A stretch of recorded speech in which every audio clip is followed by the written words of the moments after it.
If you have opted not to use a data management system such as PDM or 3D Experience, then you might want this little tip which adds the description property into Windows Explorer. This allows you to use a part numbering system but still have visibility of what the part is actually called. The description is essentially the title of the part and can be added using the custom property task pane, as I'm doing here. When you come to click Save As, you'll see that the description property is now visible within the Save As dialog box. Opening up Windows Explorer, we can see the part numbers, but we don't know what the component actually is.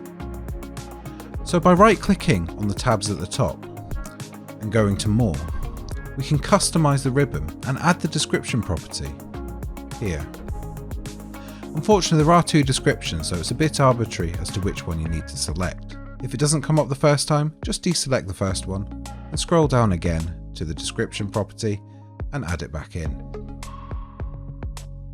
You can drag this tab over to the left, and already you've got a much more intuitive Windows Explorer window. I've made a mistake with this description.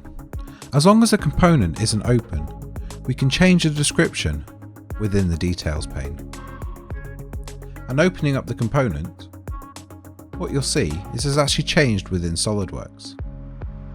This is quite powerful functionality for Windows Explorer. The changes that we've made are only to this particular folder, so we need to propagate this through the system. We do this by going to View Options,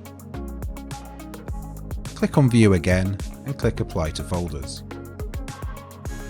While we're in the options, we can change the search options, which allows us to search the descriptions.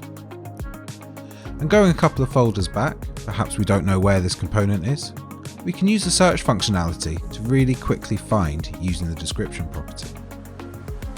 This adds a huge amount of functionality to Windows Explorer and really enhances your use of using SolidWorks without a data management system.